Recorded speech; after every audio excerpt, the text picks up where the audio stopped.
A'udzubillahi samil alim minasyaitonir rajim. Bismillahirrahmanirrahim. Alhamdulillahirabbil alamin. Wassalatu wassalamu ala asyrafil anbiya'i wal mursalin wa ala alihi wa sahbihi ajmain. Subhanaka la ilma lana illa ma 'allamtana innaka antal alimul hakim. Rabbi shrah li sadri wa yassir li amri wahlul 'uqdatam min lisani yafqahu qawli. Rabbi yassir wa la tu'assir. Rabbana zidna ilman warzuqna fahman. Allahumma faqihna fid din wa 'allimna ta'wil wahdina siratal mustaqim, amma ba'du. Assalamualaikum warahmatullahi wabarakatuh. Tuan-tuan, sidang hadirin yang dirahmati Allah sekalian. Perancangan harta yang kita boleh laksanakan dalam kehidupan kita, mestilah melalui daripada sumber-sumber yang halal ataupun melalui pendapatan-pendapatan yang halal.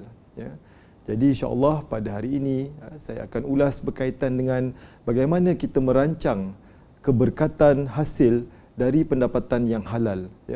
Bagaimana sesuatu harta yang kita miliki, sesuatu pendapatan yang kita miliki itu ianya boleh mendatangkan keberkatan ke atas diri kita. Tuan-tuan dan puan-puan yang dirahmati Allah sekalian, harta adalah merupakan ujian kepada manusia. Dalam erti kata yang lain, harta ini akan memberikan satu dugaan, cabaran, hikmah dan pelbagai lagi perkara yang sebenarnya Allah telah nyatakan ataupun Allah telah bagi tahu kita kepada seluruh umat manusia. Dalam Quran disebut innama amwalukum wa auladukum fitnah. Ini dalam surah At-Taghabun ayat 15. Innama amwalukum, sesungguhnya harta-harta kamu, wa auladukum, dan anak-anak kamu, fitnah, maksudnya memberikan cabaran, dugaan kepada kamu, dan di sisi Allah lah pahala yang besar. Begitu juga Rasulullah sallallahu alaihi wasallam telah bersabda daripada Ka'ab bin Iyad radhiyallahu anhu, apa yang Rasulullah nyatakan, inna likulli ummatin fitnah wa fitnatu ummati al-mal. Sesungguhnya bagi setiap umatku terdapat ujian. Ujian bagi umatku adalah harta. Ini hadis yang diriwayatkan oleh At-Tirmizi. Maksudnya di sini Allah Subhanahu Wa Taala dan Rasulullah sallallahu alaihi wasallam sendiri juga telah menekankan bahawasanya harta ini merupakan satu ujian kepada kita. Ujian ini bermaksud ianya boleh memberikan satu dugaan, satu ancaman dan mungkin satu kebahagiaan kepada kita. Kalau harta itu dicari dengan cara yang betul, harta itu dilaksanakan dengan kaedah yang betul ataupun diperolehi dengan jalan yang betul, insya-Allah akan memberikan kebaikan kepada diri kita dan juga ahli keluarga. Tetapi kalau harta itu dicari dalam keadaan yang tak betul, kemungkinan akan memberikan implikasi-implikasi. Inilah yang dikatakan sebagai ujian oleh Allah SWT dan juga Rasulullah sendiri yang telah mengingatkan kita kepada umat Nabi Muhammad ataupun umat Islam itu sendiri untuk mengetahui, untuk memahami bahawasanya harta adalah merupakan ujian yang perlu kita fikirkan, perlu kita lalui dan kita perlu selesaikan berdasarkan apa yang telah dinyatakan oleh syarak. Bagaimana untuk mengetahui sesuatu rezeki itu adalah rezeki yang berkat? Kita tahu bahawasanya dalam hubung kait kita berkaitan dengan harta, kita mencari pendapatan yang berkat. Ada beberapa perkara-perkara yang perlu kita ketahui untuk harta itu menjadi sesuatu harta yang berkat. Yang pertama adalah melalui pendapatan yang halal. Pendapatan yang halal. Pendapatan di sini ialah apa yang kita usahakan, apa yang kita perolehi dari sudut imbuhan, dari sudut rezeki, dari sudut terimaan, mestilah daripada sumber yang halal. Jadi kita sebagai umat Islam perlulah berkewajipan untuk istiqamah, untuk memperolehi pendapatan ataupun rezeki yang halal sahaja. Dan halal ni tuan-tuan dan puan-puan bukanlah dalam erti kata makanan sahaja yang halal ataupun bentuk-bentuk yang halal yang lain, sembelihan umpamanya, tetapi pendapatan yang kita perolehi juga ataupun cara kita untuk mendapatkan pendapatan itu mestilah daripada perkara yang halal. Dan kita perlu tahulah apakah sumber-sumber pendapatan yang halal. Yang pertama ialah hasil usaha melalui wasilah yang halal. Wasilah yang halal ni maksudnya daripada jalan yang betul, jalan yang halal. Maknanya untuk kita mendapatkan sesuatu rezeki, jalan yang kita pilih itu adalah jalan yang halal. Jalan yang kita perolehi ataupun kita lalui itu mestilah daripada jalan yang halal. Dan kita tidak bertransaksi dengan perkara-perkara yang haram. Ya, maksudnya kita tidaklah mencampur adukkan antara halal dan haram. Ini yang dikatakan sebagai syubhah. Dan Rasulullah sallallahu alaihi wasallam telah mengingatkan kita daripada Nu'man bin Bashir. Dalam hadis disebut innal halal bayyinun wal haram bayyinun wa inna bainal halal wal haram musyabbahat, la yadri katsirun minan nas am minal halal am minal haram, faman tarakaha istibra li dinihi wa irdihi. Apa yang Rasulullah jelaskan kepada kita, sesungguhnya yang halal itu jelas hukumnya, yang halal itu jelas, dan yang haram itu juga jelas hukumnya. Tetapi di antara halal dan haram itu adanya perkara-perkara syubhah yang kita tidak jelas antara yang halal ataupun yang haram, dan yang tidak diketahui oleh ramai manusia. Disebut dalam hadis la yadri katsirun minan nas, yang tidak diketahui oleh ramai manusia.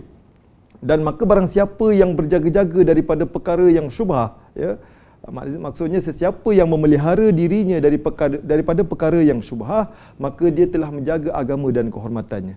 Maksudnya Rasulullah mengingatkan kepada kita untuk kita berhati-hati supaya kita tidak terjerumus ataupun menjerumuskan diri kita dalam perkara-perkara yang syubhah ataupun kita tak jelas antara halal dengan haram. Sebab itulah pentingnya kepada kita untuk memastikan yang pendapatan kita ini mestilah daripada sumber yang halal. Kita tak boleh memandang sebelah mata sahaja ataupun melihat perkara ini dalam bentuk yang sepi. Maksudnya kita memandang sepi perkara ini. Kita menganggap benda ni perkara yang remeh. Tak boleh. Jadi kita mestilah memastikan apa sahaja terimaan, sama ada ianya masuk ke dalam perut kita, masuk ke dalam diri kita, ataupun kita beri nafkah kepada ahli keluarga kita, ataupun menjadi ataupun dijadikan sebagai harta kita, mestilah harta yang jelas halalnya, bukan antara halal dengan haram, bukan benda yang menimbulkan keraguan atau disebut sebagai tiada unsur gharar. Kalau perkara-perkara yang ada unsur gharar juga dia boleh jadi jatuh haram. Begitu jugalah dengan syubhah. Jadi sebab itulah kita berkewajipan untuk memperolehi pendapatan ataupun rezeki yang halal. Dan seterusnya ialah kita tidak boleh mengambil hak orang lain. Dalam memastikan pendapatan kita ataupun rezeki kita itu rezeki yang halal, rezeki yang berkat, rezeki yang insya-Allah diterima oleh Allah SWT, hendaklah kita jangan ambil hak orang lain. Jadi sebahagian daripada masyarakat kita ni pula, dia tidak melihat perkara ini satu perkara yang perlu dititik beratkan. Padahal sebenarnya kita ini tak sepatutnya mengambil hak orang lain. Sama ada secara sedar ataupun tidak, kita hendaklah mengambil hak kita sahaja. Bukan kita menipu semata-mata untuk mendapatkan hak. Mencuri semata-mata untuk menjadikan harta itu harta kita. Atau dengan bahasa kasarnya, kita merompak harta orang lain semata-mata untuk menjadikan harta itu kita punya. Jadi tak bolehlah dalam keadaan tersebut ianya menjadikan harta itu kita punya, ataupun menjadikan sesuatu rezeki itu menjadi milik kita. Dan seterusnya juga kita tidak boleh menyalahgunakan kuasa dalam urusan pemerolehan harta kita, dalam urusan untuk kita mendapatkan rezeki kita. Kita tidak boleh menyalahgunakan kuasa kita semata-mata untuk kita memperolehi harta tersebut ataupun mencapai matlamat kita untuk menjadikan harta itu milik kita dengan cara kita menyalahgunakan kuasa. Tak boleh. Sebab itu Rasulullah pesan banyak-banyak kepada kita, antara halal dengan haram ada di tengah-tengahnya pula. Maksudnya di sini Rasulullah nak kita jaga semua. Yang halal kita jaga, yang haram kita jauhi, yang syubhah juga kita perlu jauhi supaya kita menjaga agama kita dan juga kehormatan kita. Dan kita janganlah memakan harta yang haram. Perkara ini telah banyak pun dijelaskan oleh banyak pihak dan telah pun ramai orang mengingatkan kita, tetapi sebahagian besar daripada masyarakat kita masih lagi ada yang bertransaksi dengan perkara-perkara yang haram semata-mata untuk menjadikan harta itu milik mereka. Dalam pada masa yang sama juga terdapat sebahagian daripada kita juga yang benda dah tahu haram tapi nak dijadikan sebagai harta dirinya ataupun milik dia. Sebab itu Allah SWT mengingatkan kita dalam Quran, dalam surah Al-Baqarah, Allah telah ingatkan apa dia? Wala ta'kulu amwalakum bainakum bil batil wa tudlu biha ilal hukam litakulu fariqan min amwalin nasi bil ismi wa antum ta'lamun. Apa yang Allah kata? Dan janganlah kamu makan harta sesama kamu dengan jalan yang batil. Dan jangan kamu bawa urusan harta itu, perkara yang batil itu, kamu bawa urusan tersebut, kamu jumpa depan hakim dan kamu beritahu kepada hakim dengan tujuan supaya kamu dapat memakan sebahagian daripada harta orang lain dengan cara yang berdosa, sedangkan kamu tahu benda itu berdosa, sedangkan kamu tahu benda itu haram. Ini yang Allah peringatkan kepada kita. Jadi kita nak supaya masyarakat jelas, dalam soal pendapatan, dalam soal rezeki, dalam soal makanan atau apa sahaja, janganlah kita memakan harta-harta yang haram. Janganlah menjadikan sesuatu harta itu milik kita. Kita dah tahu dah harta itu haram, tapi kita ambil juga. Kita dah tahu dah harta itu hak orang lain, kita ambil juga. Sama ada kita ambil secara terhormat atau ambil secara mencuri ataupun dengan jalan merompak. Kalau dah perkara itu perkara yang jelas haram ataupun perkara itu pun berada di tengah-tengah antara halal dan haram, iaitu syubhah, janganlah diambil, maka perlulah dielakkan. Dan banyak contoh-contoh di luar sana yang berkaitan dengan perkara-perkara ini. Jadi kita tak naklah sebahagian daripada masyarakat kita terjebak ataupun terjerumus dalam perkara-perkara seumpama ini. Begitu juga tuan-tuan dan puan-puan yang dirahmati Allah sekalian, dalam soal kita menjadikan rezeki kita ini rezeki yang berkat, rezeki yang halal, dan saya pun telah jelaskan apakah dia rezeki-rezeki yang dikatakan sebagai halal ataupun berkat, ialah dengan cara kita boleh mengembangkan harta-harta kita. Kita boleh mengembangkan pendapatan kita. Pengembangan harta ataupun kita boleh membuatkan harta itu menjadi banyak, ini memang telah pun Rasulullah jelaskan ataupun Rasulullah telah sarankan kepada kita untuk kita melaksanakannya. Sebab itu perkara ini bukan perkara yang baru sebenarnya, yang mana Rasulullah sangat menggalakkan kita untuk kita mengembangkan sesuatu harta yang kita ada. Contohnya kita bela kambing, kita bela lembu, secara tak langsung apabila kita membela binatang-binatang tersebut, ia boleh membiak dia menghasilkan pulangan kepada kita dan kita boleh perniagakan dan sebagainya.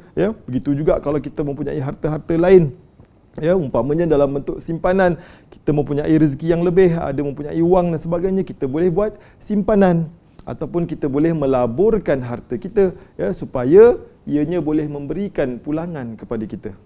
Rasulullah sallallahu alaihi wasallam ingatkan juga kepada kita dalam hadis daripada Amru bin Shu'aib radhiyallahu anhu, dari bapanya, dari datuknya, apa yang Rasulullah kata, ma waliya yatiman lahu malun falyattajir fihi wala yatrukhu hatta ta'kulahu as-sadaqah. Apa yang Rasulullah jelaskan, sesungguhnya Rasulullah sallallahu alaihi wasallam berkhutbah kepada manusia dengan bersabda, ketahuilah, sesiapa yang menjadi penjaga kepada anak-anak yatim yang ada harta, hendaklah dia perniagakan harta itu agar tidak terhakis dimakan zakat. Apa maksudnya yang Rasulullah jelaskan tu? Agar tidak terhakis dimakan zakat, maksudnya Rasulullah tak nak harta yang kita ada itu kita simpan begitu saja, ataupun kita tidak gunakan, ataupun kita tidak manfaatkan. Rasulullah tak nak sampai macam tu. Maknanya Rasulullah nak supaya kita mengembangkan, agar tidak terhakis dimakan zakat itu, supaya kita harta kita itu tidak berkurang dengan cara kita membayar zakat. Maksudnya sepatutnya kita mengembangkan harta dan dengan cara kemampuan yang kita ada tu kita gunakan untuk membayar zakat. Bukannya dengan harta yang sedia ada kita biar macam tu sahaja, kemudian kita setiap tahun kita membayar zakat dalam keadaan harta kita yang tidak berkembang. Itu tidak boleh. Sebab itu Rasulullah nakkan supaya kepada kita ini kita mengembangkan harta. Contohnya kita membeli aset-aset yang bernilai. Kita mempunyai harta, lebihan harta, dikurniakan rezeki yang lebih oleh Allah SWT, kita pun beli aset-aset, beli tanah, beli rumah, beli bangunan, ataupun ada rezeki lebih beli lot-lot kedai dan sebagainya. Ataupun kita juga boleh menjalankan aktiviti-aktiviti perniagaan supaya kita boleh mengembangkan harta kita. Dan insya-Allah, contohnya 10 tahun dulu mungkin kita berada dalam keadaan miskin. kita menerima bantuan zakat. Ya, insya-Allah 10 tahun akan datang kita pula boleh menjadi pembayar zakat. Kita boleh pula berkemampuan untuk membiayai sesiapa, membuat perkara-perkara kebajikan, ya, dengan cara kita mengembangkan harta kita itu. Jadi itulah sebab itu Rasulullah sangat menggalakkan kepada kita, ya, untuk mengembangkan pendapatan-pendapatan yang kita ada. Dan perlulah diingat, sebagaimana yang saya jelaskan tadi, ya, pengembangan pendapatan itu mestilah melalui wasilah, ya, ataupun jalan ataupun cara yang halal, bukan dengan cara yang tadi yang haram dan sebagainya, merompak, mencuri ataupun menyalahgunakan kuasa secara rasuah, secara penipuan, ya. Dan itu yang kita tak mahulah perkara-perkara itu berlaku dalam masyarakat kita. Dan tuan-tuan dan puan-puan yang dirahmati Allah sekalian, ya, kita juga sebenarnya akan ditanya, daripada mana harta yang diperolehi dan ke mana harta kita belanjakan. Ini satu perkara yang sebenarnya semua daripada kita ini perlu fikir secara mendalam, ya, bahawasanya ini satu peringatan yang Rasulullah telah bagi tahu kepada kita, yang mana kita ini nanti, ya, akan ditanya daripada mana harta-harta yang kita dapat ini.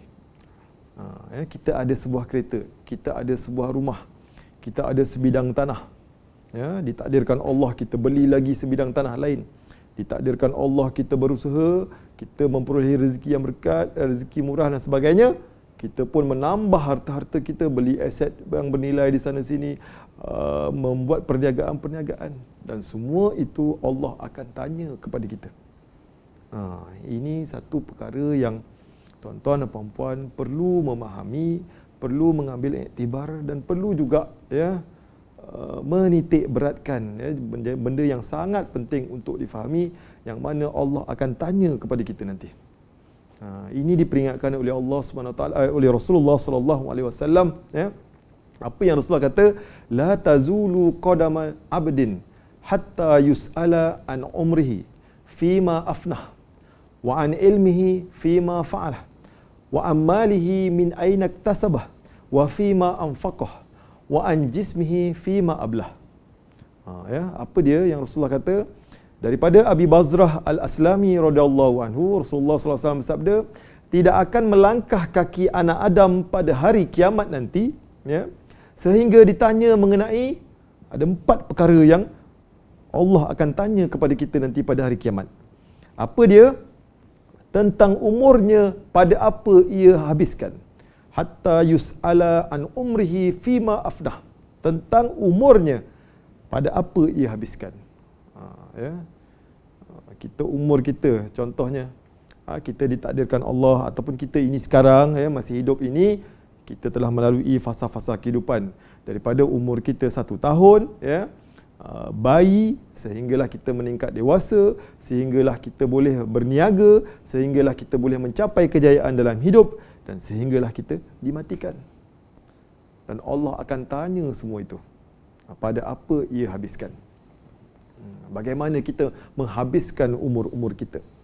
Adakah umur-umur kita yang Allah telah beri kepada kita ini, yang kita lalui ini, yang kita habisi ini, ya, kita buat dengan jalan yang bermanfaat ataupun tidak. Ini perkara pertama yang Allah akan tanya. Yang kedua, mengenai ilmunya, pada apa ia lakukan. Wa an ilmihi fima fa'al. Ya, mengenai ilmunya, apa ia lakukan. Ada ilmu yang kita dapat. Kita belajar, kita bersekolah, kita melanjutkan pelajaran, kita ada ilmu kepakaran dan sebagainya. Kita buat perkara yang elok ke kita buat perkara yang tak elok. Kita buat perkara yang bermanfaat ataupun kita membuang masa. Ataupun ilmu-ilmu yang kita dapat ini, kita ajar orang untuk buat benda baik atau kita ajar orang untuk buat benda yang tak baik.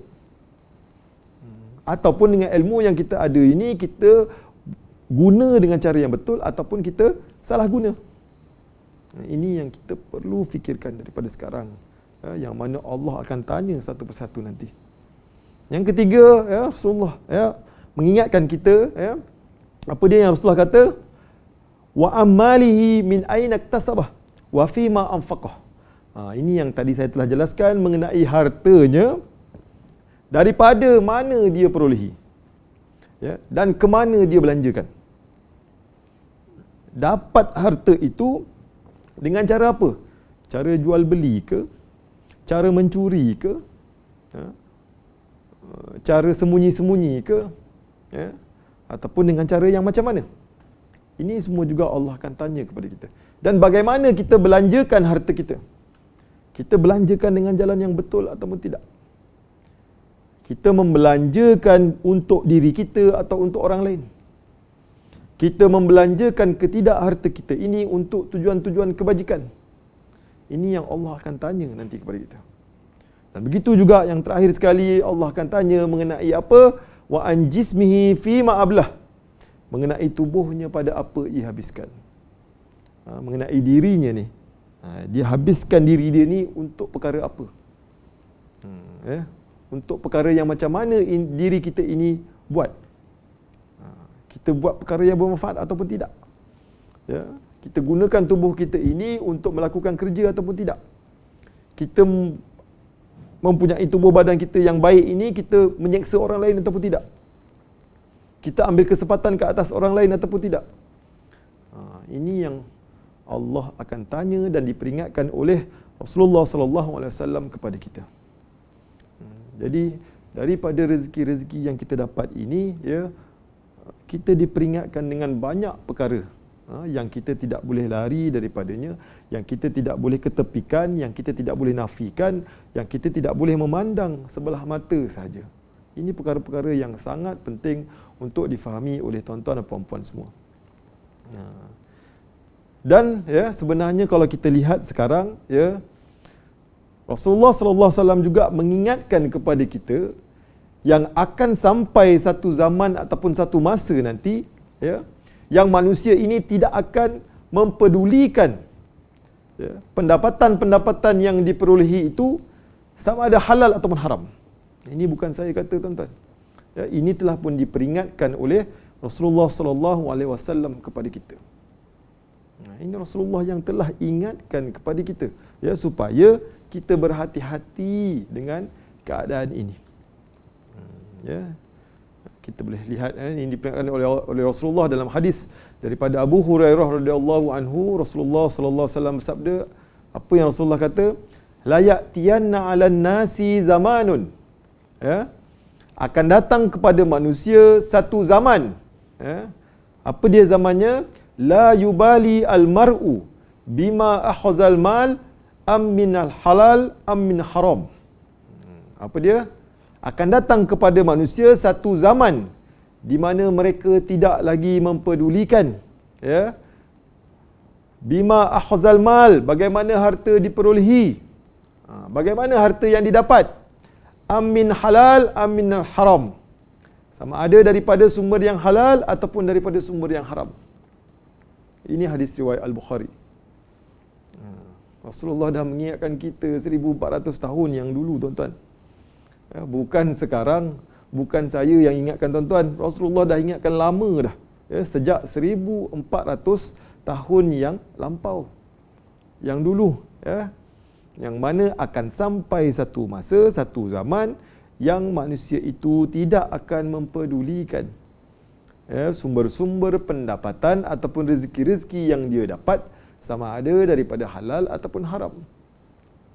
Zaman sekarang pun kita nampak, ya, banyak orang ataupun ramai masyarakat kita, ramai orang kita yang tidak mempedulikan sama ada halal ataupun haram. Saya pun dah jelaskan tadi, ya, yang mana, ya, kita ini perlu berhati-hati, halal ke, haram ke, syubhah ke dan sebagainya. Sama ada boleh didekati ataupun perlu dijauhi. Dan ia sebenarnya bukan bersifat pilihan. Ia adalah obligasi, kewajipan kita untuk memastikan yang kita ini hanya bertransaksi ataupun bermuamalat dengan perkara yang halal sahaja. Bukan dengan perkara yang haram. Ada orang yang tak kisah. Sumber daripada haram pun mereka boleh ambil untuk dijadikan modal perniagaan. Sumber daripada yang haram pun boleh dijadikan sebagai mata pencarian. Dan mencampur adukkan pula pendapatan tersebut untuk tujuan-tujuan yang haram. Ya, ke sana sini dan sebagainya dengan sumber yang haram. membeli pakaian berjenama dan sebagainya, menayangkan kereta-kereta yang mewah, menunjukkan kekayaan-kekayaan yang diragui daripada mana dia perolehi. Ini satu perkara yang perlu dilihat dengan sangat teliti oleh kita semua, tuan-tuan. Kita tidaklah boleh menjadikan sesuatu harta kita itu yang kita dapat daripada sumber yang haram, kemudian kita anggap benda tu boleh sahaja dihalalkan begitu sahaja. Ya, tak boleh, tuan-tuan. Dan kita pula menjadikan rezeki-rezeki kita yang haram itu, kita sedekah pula dengan orang lain dengan tujuan untuk kita menyucikan dan sebagainya. Yang ni kita kena tahu jalan dia sama ada betul ke tak betul dengan cara yang kita buat. Dan adakah perlu kita bertransaksi dengan perkara-perkara yang haram secara berterusan.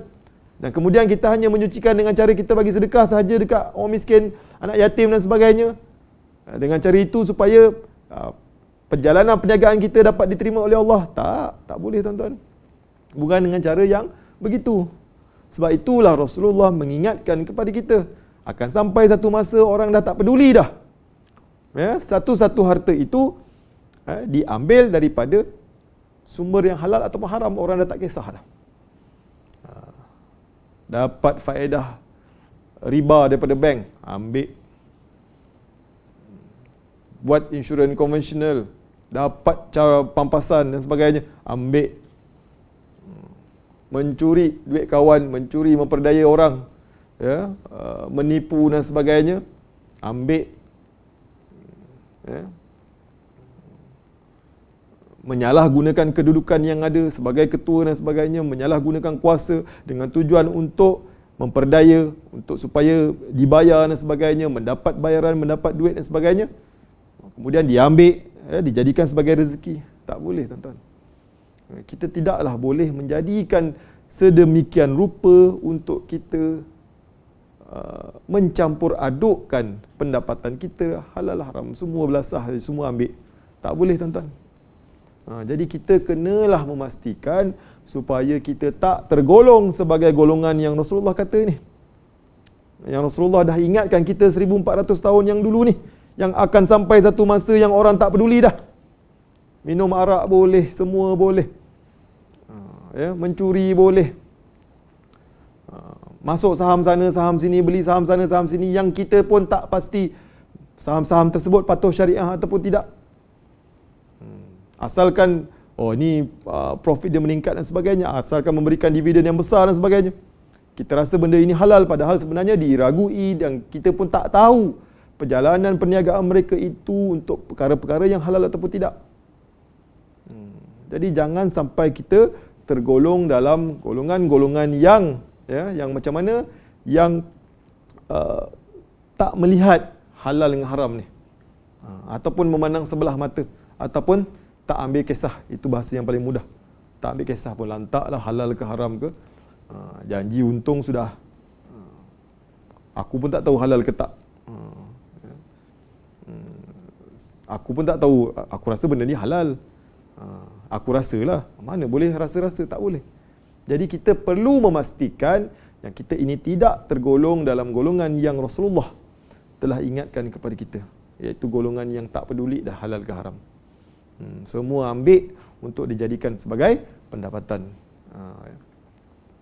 Seterusnya, tuan-tuan dan puan-puan yang dirahmati Allah sekalian, bagaimana untuk kita menjadikan harta-harta kita ini terus mendapat keberkatan daripada Allah Subhanahu Wa Taala, ya, dengan rezeki-rezeki yang halal yang kita ada, dengan cara wasilah-wasilah halal yang telah pun kita lakukan, ya, dengan cara rezeki murah yang Allah telah beri kepada kita. Kita perlulah sucikan harta-harta kita. Ini satu obligasi, satu kewajipan sebagai kita umat Islam untuk memastikan harta-harta kita ini terus diberkati oleh Allah Subhanahu Wa Taala. Apa yang Allah ingatkan kepada kita? Yang paling mudah, yang pertama ialah kita wajib untuk membayar zakat daripada rezeki yang kita ada. Daripada harta-harta yang kita miliki ini, kita wajib untuk membayar zakat. Dan kita layak untuk membayar zakat. Dan bukan sahaja layak, mestilah membayar zakat tersebut. Jadi kita berkewajipan untuk membayar zakat. Dan di Malaysia ini khususnya tuan-tuan dan puan, sebenarnya masih lagi ramai orang Islam yang layak membayar zakat tapi mereka tak membayar zakat. Mereka itu layak membayar zakat, berharta, ya, mempunyai rezeki, mempunyai pendapatan, tetapi mereka tidak membayar zakat. Jadi sebab itulah untuk memastikan ataupun untuk memelihara harta-harta kita ini supaya terus mendapat keberkatan daripada Allah Subhanahu Wa Taala, hendaklah kita menyucikan harta kita. Aqimus solah wa atuz zakah. Ya. Maksudnya kita kena dirikan solat, tunaikan zakat. Zakat ini perlu ditunaikan. Ya. Kita tidak boleh mengelak. Kita tidak boleh kata kita ni tak berkemampuan untuk bayar zakat. Mesti kita kena bayar zakat. Dan Allah SWT telah menyediakan ruang ini kepada kita, yang mana dalam rezeki kita ini sebenarnya ada hak orang lain yang kita tidak boleh lupakan. Kita tidak boleh melihat yang kaya terus kaya, yang miskin terus miskin. Tak boleh. Mestilah yang kaya itu membantu orang yang miskin, dan yang miskin itu diberikan ruang untuk dia keluar daripada kepompong kemiskinan, supaya mereka itu pula nanti akan mampu untuk membayar zakat. Jadi putaran ini perlu diwujudkan ataupun dilaksanakan dengan cara yang betul. Bukan dengan cara kita dapat harta, dimurahkan rezeki, diberikan kekayaan, kita lupa untuk bayar zakat, ataupun kita menangguh-nangguhkan pembayaran zakat kita. Tak boleh. Jadi kita mestilah berkewajipan untuk membayar zakat. Jangan kita mengelak, jangan kita memberikan 1001 alasan, ya, untuk kita tidak ingin membayar zakat. Tak boleh. Dan dalam zakat itu juga ada macam-macam zakat. Zakat harta, zakat fitrah, dan zakat harta itu sudah konsepnya luas. Macam-macam harta kita yang boleh dizakatkan ataupun yang perlu dizakatkan. Sama ada dari segi pendapatan, simpanan, pelaburan, emasnya, yang perlu kita jelaskan. Dan tidak banyak pun tuan-tuan dan puan-puan, hanya 2.5% sahaja. Tak banyak mana pun tuan-tuan. Dan jangan menganggap dengan membayar zakat ini ada satu bebanan. Ini masalah orang kita. Tak perlulah bayar zakat. Dan pula menganggap tak perlulah bayar zakat tu, nanti kalau bayar zakat pun orang miskin tetap ada. Tak boleh kita anggap macam tu. Ataupun tak naklah bayar zakat nanti, sebab nanti wang zakat aku bukan sampai pun kepada penerima. Ada juga orang yang berprasangka buruk. Jadi kita janganlah menjadi orang yang sebegitu, ya, yang dengan semata-mata dengan rezeki yang kita dapat, nikmat yang Allah telah beri dari sudut kesihatan, dari sudut rezeki ini, kita culas ataupun tak nak bayar zakat. Jadi kita kenalah, ya, tuan-tuan dan puan-puan, membayar zakat. Dan bayar zakat di Selangor, boleh bayar zakat di lembaga zakat Selangor. Bayarlah di lembaga zakat. Dan ada kemudahan nak bayar macam mana. Dan kalau bulan Ramadan, perlulah bayar zakat fitrah. Jangan pula kita tidak mahu membayar, culas membayar dan beri 1001 alasan. Itu yang pertama. Yang kedua, bagaimana kita menyucikan harta kita. Ya, yang kedua ialah kita mestilah melupuskan harta-harta kita yang haram tadi. Mana-mana orang-orang Islam yang ada sumber haram ataupun ada pendapatan sebahagiannya adalah daripada haram, atau memang 100% pendapatannya memang haram, maka terimaan tersebut tak boleh kita gunakan untuk kepentingan diri kita. Sebaliknya, hendaklah, ya, harta haram itu perlulah dilupuskan ataupun diserahkan kepada Baitul Mal. Serahkan kepada Baitul Mal, tuan-tuan. Ya, jangan kita guna harta haram itu untuk tujuan diri kita. Kita pergi sedekah pula. Harta haram tak boleh sedekah, tuan-tuan. Dan hukumnya bukan sedekah, sebab sedekah ini mestilah daripada sumber yang halal. Mana boleh sedekah daripada sumber yang haram? Sedekah mestilah daripada sumber yang halal. Begitu juga pembayaran zakat. Pembayaran zakat juga mestilah daripada rezeki kita yang halal, bukan daripada rezeki kita yang haram. Bukan daripada pendapatan kita yang haram. pendapatan kita mencuri, kemudian kita sucikan dengan bayar zakat, mana boleh macam tu tuan-tuan. Jadi mestilah kita melupuskan, kita nyahkan terimaan-terimaan yang haram tadi yang masuk menjadi pendapatan kita, sama ada sebahagian, sama ada sebahagian besar ataupun keseluruhan, maka perlulah dilupuskan kepada Baitul Mal. Jangan kita gunakan tuan-tuan. Dan Baitul Mal memegang amanah harta tersebut untuk digunakan bagi maksud masalah umum. Sama juga dalam kaedah bayar zakat. Jangan kerana kita tak nak bayar zakat sebab kita tidak percaya kepada institusi tersebut. Begitu juga dalam konteks Baitul Mal, dalam konteks melupuskan harta haram. Buat apa nak bagi harta haram kepada Baitul Mal? Baitul Mal kan dah kaya, fikir macam tu pula, tak boleh. Jangan kita berfikir sebegitu rupa, ya, yang mana kita ini tak mahu melupuskan harta-harta yang haram. Tak kiralah macam-macam sebenarnya sumber-sumber yang haram ni tuan-tuan. Saya pun dah jelaskan tadi sebahagiannya. Mencuri, merompak, makan harta haram, insurans konvensional, dividen faedah bank, ya, riba secara bahasa mudahnya, kemudian rasuah, menyalahgunakan kuasa, ihtikar, monopoli barang, dan ada macam-macam lagi huraian yang telah pun dijelaskan. Tuan-tuan dan puan-puan boleh rujuk kepada Baitul Mal bagaimana nak melupuskan satu-satu harta.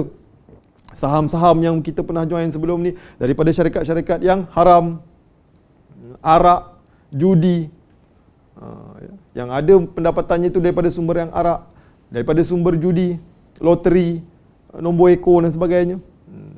Dan saya percaya sebahagian daripada masyarakat kita memang ada bertransaksi ataupun menerima daripada sumber-sumber yang sebegitu.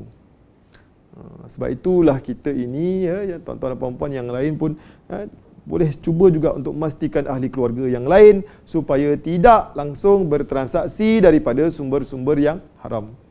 Yang seterusnya juga ialah kita boleh menyucikan harta kita dengan kita perlu bayar hutang kita. Yang ini juga satu kemestian kepada kita. Maksudnya kalau ada hutang, perlulah hutang tersebut dilangsaikan supaya tidak membebankan di kemudian hari. Membebankan siapa? Membebankan diri kita sebagai orang yang berhutang. Supaya hutang-hutang piutang kita yang kita memang berjanji untuk membayar perlu dibayar. Jadi hutang itu adalah satu kaedah penyucian harta juga. Yang mana rezeki-rezeki kita ini dapat diwarisi, dapat diperolehi oleh anak-anak, oleh mereka yang kita tinggalkan. Jadi kalau ditakdirkan Allah SWT kita meninggal dunia dan sebagainya, dalam keadaan hutang kita masih wujud, maka hutang tersebut perlu dibayar. Sebab itu dalam Quran disebut min ba'di wasiyatin yusi biha audain. Ini dalam surah An-Nisa ayat 11. Pembahagian harta pusaka hendaklah dibuat setelah dilangsaikan hutang si mati. Dilaksanakan wasiat si mati dan dilangsaikan hutang si mati. Hutang si mati perlu dijelaskan. Ya. Dan Allah SWT memperingatkan kita juga, ya ayyuhallazina amanu iza tadayantum ila ajalin musamma faktubuh. Bila kamu berhutang sama kamu, hendaklah kamu tulis. Jadi hutang piutang ni tuan-tuan dan puan-puan memang menjadi sebahagian aktiviti dalam kehidupan, sebahagian besar tuan-tuan. Boleh dikatakanlah 80%, 90% masyarakat kita memang melakukan transaksi secara hutang, hutang kenderaan, apa lagi, hutang pendidikan, hutang beli barang, ya, hutang dengan kawan, hutang perniagaan dan segala macam jenis hutang lagi. Jadi mestilah dibayar dan dilaksanakan pembayarannya. Sebab itu dalam hadis sebut matlul ghaniyyu zulmun, melengah-lengahkan hutang adalah satu kezaliman. Kita ada kemampuan untuk membayar tapi kita tidak mahu membayar hutang tersebut. Jadi perlulah jelas kepada diri kita semua yang mana harta-harta kita ini sebenarnya perlulah sentiasa disucikan. Sentiasa tuan-tuan. Bayar zakat, yang haram diketepikan, yang hutang dibayar. Ini semua adalah muamalat-muamalat yang telah pun, ya, digariskan oleh syarak supaya kita melaksanakan. Kita bertanggungjawab, berobligasi untuk melaksanakan perkara-perkara tersebut. Dan tuan-tuan dan puan-puan yang dirahmati Allah sekalian, kita juga boleh merancang pendapatan-pendapatan kita sebenarnya. Dalam erti kata lain, apabila kita ini dikurniakan rezeki-rezeki sama ada secara biasa ataupun secara luar biasa ataupun diberikan kemewahan dan sebagainya, kita boleh merancang pendapatan kita. Merancang itu contohnya ialah untuk perkara-perkara yang tertentu sahaja. Sebab itu dalam syarak dinyatakan segala urusan-urusan kita ini kita boleh bagi kepada 3 keadaan. Yang pertama ialah untuk perkara-perkara yang daruriyat. Pendapatan-pendapatan kita ini kita gunakan untuk perkara-perkara yang bersifat daruriyat. Daruriyat ni apa tuan-tuan? Daruriyat ni benda yang bersifat asasi. Wajib ada. Itu daruriyat. Apa dia wajib ada? Contohnya seperti tempat tinggal, makanan, pakaian. Jadi pendapatan-pendapatan kita itu digunakan untuk 3 perkara asasi ini. Wajib ada. Tak ada tempat tinggal, orang akan kata kita ni orang homeless, tak ada rumah. Tak ada pakaian, orang akan kata kita gila. Tak ada makanan, orang akan kata kita miskin. Mungkin kita sendiri pun akan merana. Jadi sebab itu perkara yang daruriyat ni kita boleh utamakan. Kita perlu utamakan. Nafkah umpamanya, itu adalah bersifat daruriyat. Wajib ada kepada setiap individu. Yang kedua ialah bersifat hajiat. Hajiat ni apa tuan-tuan? Hajiat ni untuk perkara-perkara yang bukan asasi. Ia perkara yang penting juga tapi bukan bersifat asasi. Bukan sifat kewajipan. Apa dia tuan-tuan? Contoh, kenderaan mungkin. Kenderaan kita boleh masukkan, kelaskan sebagai hajiat. Maksudnya untuk memudahkan pergerakan, maka perlu adanya kenderaan untuk kita bekerja, untuk kita mencari nafkah, untuk kita menambah pendapatan, untuk kita mencari rezeki, untuk kita mencari pendapatan yang halal. Jadi perkara-perkara ini kita boleh letakkan dalam kategori hajiat. Tak ada tak apa lagi, tapi memang perlu. Tetapi kita perlulah berusaha ke arah tersebut, hajiat. Yang ketiga apa dia? Tahsiniat. Tahsiniat. Bersifat tahsiniat apa dia? Untuk menambah keselesaan. Ini untuk orang-orang yang berkemampuan. Maksudnya berkemampuan di sini ialah dia dah ada rumah, dia dah ada kereta, dia dah ada pakaian, tetapi dia nak ada rumah yang lebih besar. Dia nak ada harta-harta yang lain, nak beli tanah umpamanya. Dia dah ada rumah lain, dia nak buat rumah sewa pula. Dia dah ada kereta kecil, nak beli kereta besar. Dia ada simpanan RM500, dia nak masukkan simpanan yang lebih besar.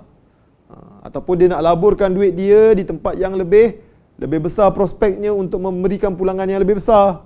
Ini semua adalah perkara-perkara yang bersifat tahsiniat. Dia ada rantai emas seketul ataupun seutas rantai emas. Kemudian dia nak tambah lagi dengan beberapa buah rantai emas, gelang emas dan sebagainya. Itu juga perkara-perkara yang bersifat tahsiniat. Jadi kalau ada kemampuan, bolehlah kita menambah keselesaan. Kita bolehlah merancang pendapatan kita untuk perkara-perkara tersebut ataupun mencapai kita punya hasrat, impian melalui perkara-perkara yang bersifat tahsiniat. Tetapi janganlah kita melupakan perkara-perkara yang daruriyat dan hajiat yang kita perlu utamakan terlebih dahulu. Ada pakaian memadai cukuplah. Bukan pakaian yang mungkin kalau ada kemampuan tak salah sebenarnya untuk kita membeli pakaian-pakaian yang berjenama, yang mahal dan sebagainya, asalkan ada kemampuan. Tetapi perlulah didahulukan. Mana yang boleh didahulukan, perlu didahulukan. Mana yang perlu rasa dikemudiankanlah perbelanjaan tersebut. Sebab itu kita boleh merancang pendapatan kita. Dan seterusnya juga tuan-tuan dan puan-puan, kita boleh bersedekah. Kita boleh bersedekah. Ini juga untuk mendapat harta yang berkat. Ataupun mendapat rezeki yang berkat dengan cara kita bersedekah ataupun kita berwakaflah. Kita buatlah sesuatu untuk kebajikan diri kita. Dan sebenarnya dengan bersedekah ni tuan-tuan ataupun kita berwakaf ni banyak manfaat dan kelebihannya. Antaranya apa tuan-tuan? Kita akan dimuliakan oleh Allah Subhanahu Wa Taala. Dengan cara kita bersedekah, berwakaf ini kita akan dimuliakan oleh Allah Subhanahu Wa Taala. Apa Rasulullah kata? al-yadul ulya khairum minal yadis sufla. Ini hadis daripada Abu Hurairah radhiyallahu anhu. Dia kata apa? Al-yadul ulya khairum minal yadis sufla. Tangan yang di atas adalah lebih baik daripada tangan yang di bawah. Maknanya Allah memuliakan orang yang memberi itu. Dengan cara beginilah, maksudnya Allah akan memberikan pahala kepada orang yang memberi. Kemudian sedekah juga tuan-tuan boleh menghapus dosa. Kita ni mungkin akan ada, ataupun kita ni mungkin ada dosa-dosa yang kita mungkin sedar ataupun tidak. Sama ada dosa-dosa kecil ataupun kita memang terlibat dengan dosa-dosa besar. Tetapi ya, dengan cara bersedekah ni tuan-tuan dan puan-puan, ya, sekurang-kurangnya dapat juga boleh menghapus dosa. Tetapi kalau dosa besar itu tidak bolehlah semudah itu saja, tidak. Bermaksud di sini dosa-dosa besar ni perlulah bertaubat, bolehlah perlulah dengan cara menyesali perbuatan-perbuatan kita, dan juga kita perlulah ganti dan sebagainya kalau perkara-perkara itu melibatkan perkara yang perlu diganti atas keterlanjuran kita dan sebagainya. Tapi dalam konteks dosa-dosa kecil dan sebagainya, kita boleh menghapuskan dosa tersebut dengan cara kita membuat sedekah ataupun berwakaf. Dalam hadis disebut daripada Muaz bin Jabal radhiyallahu anhu, apa Rasulullah kata, was-sadaqatu tudfi'ul khati'ata kama tudfi'ul ma'un nar.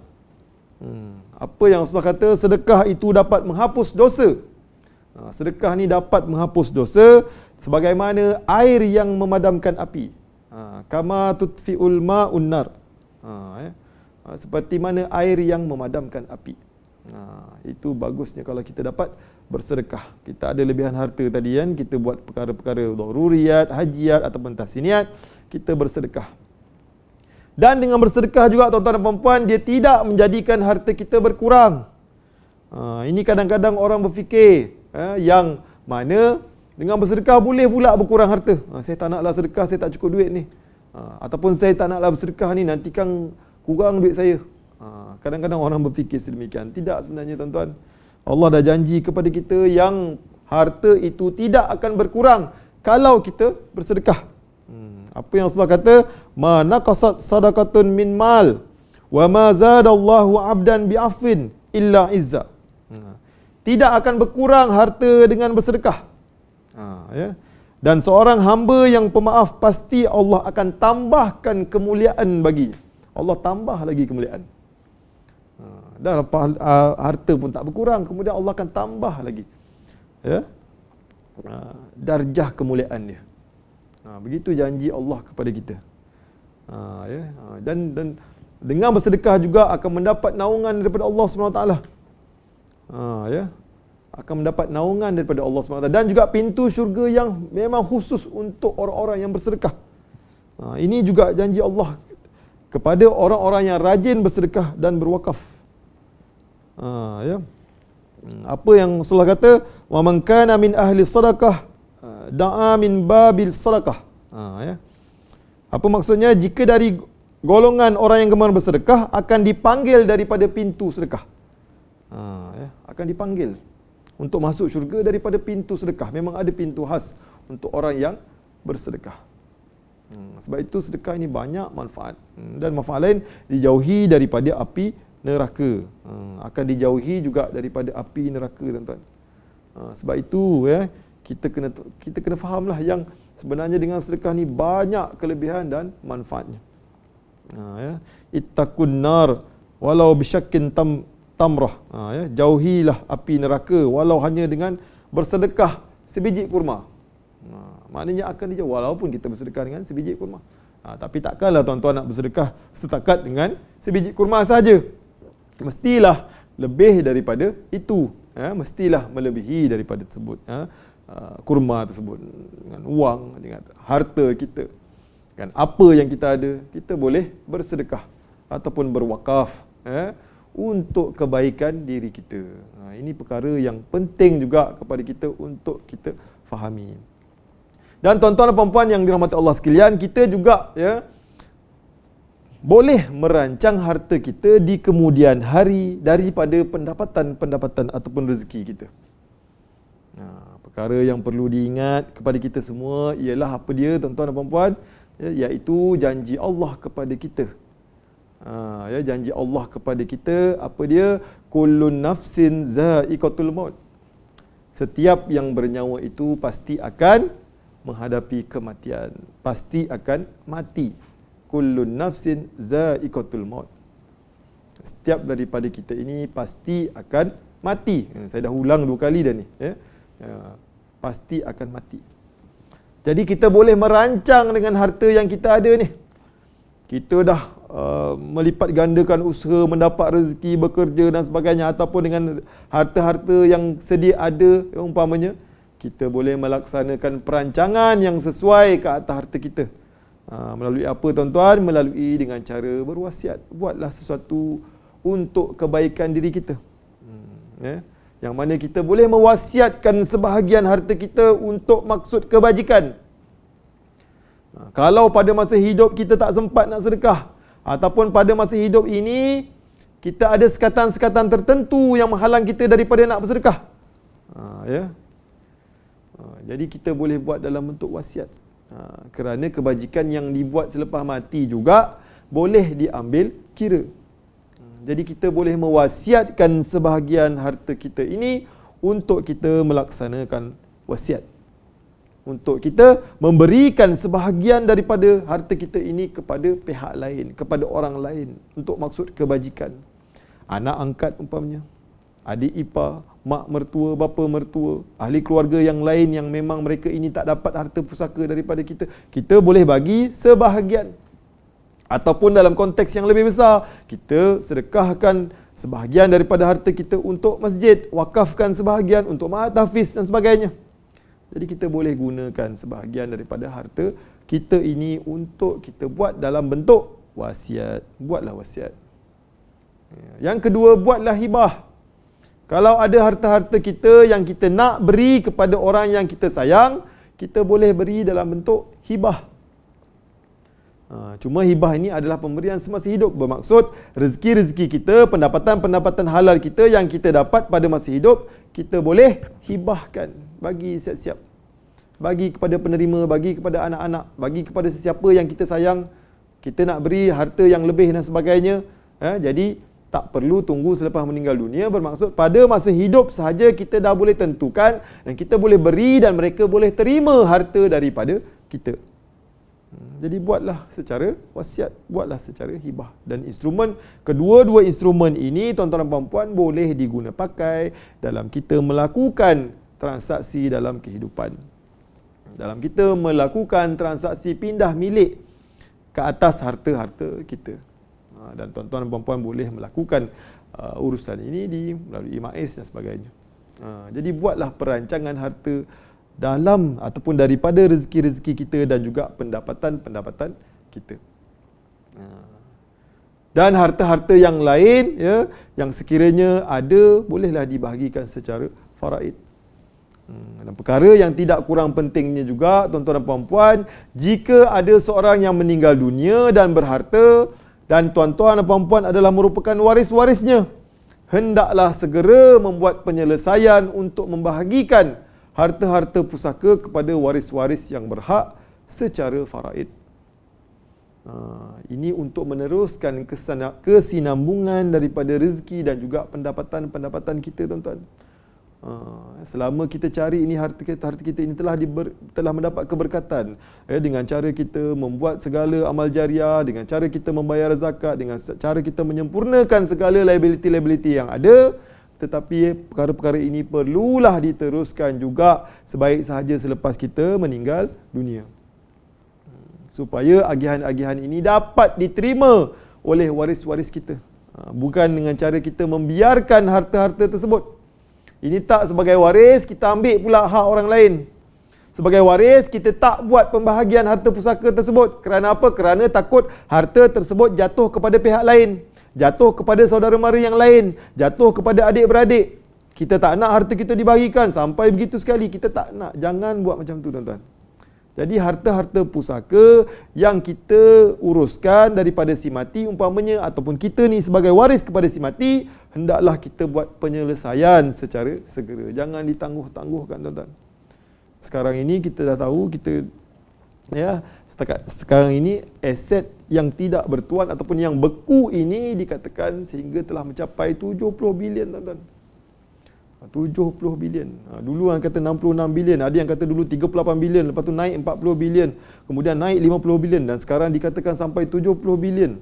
Harta-harta pusaka yang masih lagi tidak bertuan, tidak dibahagikan. Jadi harta-harta ini perlulah disegerakan pembahagiannya supaya waris-waris boleh menikmati harta-harta tersebut secara halal, bukan dengan mengambil hak orang lain, bukan dengan mengambil hak anak yatim dan sebagainya. Ini perkara-perkara yang penting juga untuk kita menjaga keberkatan daripada hasil ataupun daripada pendapatan-pendapatan kita yang telah halal.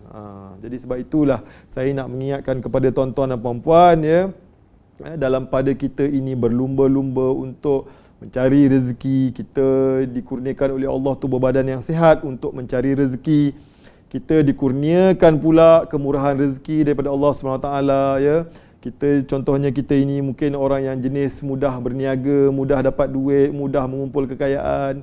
Tapi kita kena ingat tuan-tuan, ya, yang mana, ya, kekayaan itu bukanlah sebenarnya diukur dari sudut harta. Kekayaan yang sebenar tuan-tuan bukanlah daripada harta. Laisal ghina an kasratil arad walakinnal ghina ghinan nafs. Apa Rasulullah kata? Bukanlah kekayaan itu kerana banyaknya harta, akan tetapi kekayaan itu adalah kaya hati, kaya jiwa. Ya.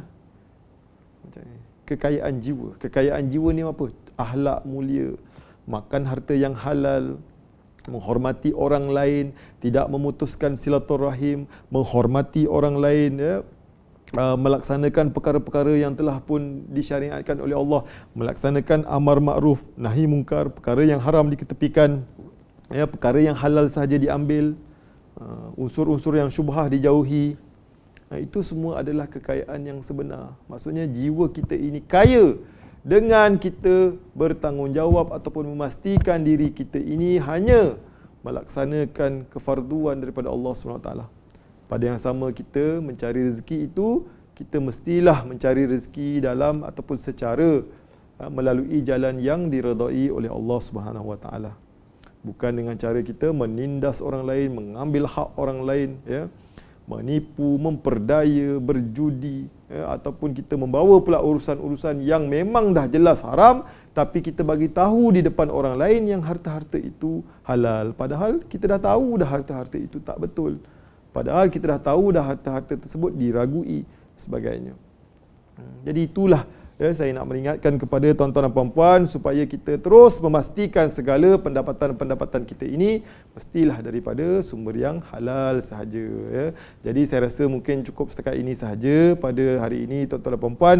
Semoga tuan-tuan dan puan-puan, ya, mendapat manfaat daripada apa tazkirah yang saya sampaikan tadi, ya, yang mana kita nak supaya kita sentiasa memperingatkan diri kita ini supaya hanya bertransaksi ataupun bermuamalat dengan urusan-urusan yang halal sahaja untuk menghasilkan pendapatan yang berkat, ya, daripada sumber yang halal sahaja. Okay, cukup setakat ini saja pada hari ini tuan-tuan dan puan-puan. Semoga tuan-tuan dan puan-puan mendapat manfaat, ya, daripadanya, ya, supaya kita terus dapat beristiqamah memastikan segala pendapatan-pendapatan kita ini daripada sumber-sumber yang halal, ya. Kita mencari keberkatan, dan keberkatan daripada Allah SWT itu adalah keberkatan yang hakiki, ya, yang mana kita mestilah terus-menerus istiqamah, ya. Kita tak boleh mencampur adukkan sumber-sumber yang haram ataupun yang halal kita jadikan sebagai pendapatan kita. Mestilah kita istiqamah hanya untuk perkara-perkara yang halal sahaja. Hanya rezeki-rezeki yang halal sahaja yang kita boleh jadikan sebagai sumber rezeki kita. Dan tuan-tuan dan puan-puan boleh merujuk kepada kami, ya, melalui Baitul Mal Majlis Agama Islam Selangor, ya, sebagai satu entiti yang boleh menasihati tuan-tuan dan puan-puan, yang boleh memberikan pandangan kepada tuan-tuan dan puan-puan, ataupun tuan-tuan dan puan-puan nak melaksanakan perkhidmatan-perkhidmatan yang bersesuaian dalam memastikan segala terimaan-terimaan tuan-tuan dan puan-puan itu secara halal, ya, dan dapat dilaksanakan berdasarkan ataupun mengikut garis panduan syarak, ya, ataupun yang lebih utama lagi ialah mendapat keredaan daripada Allah SWT.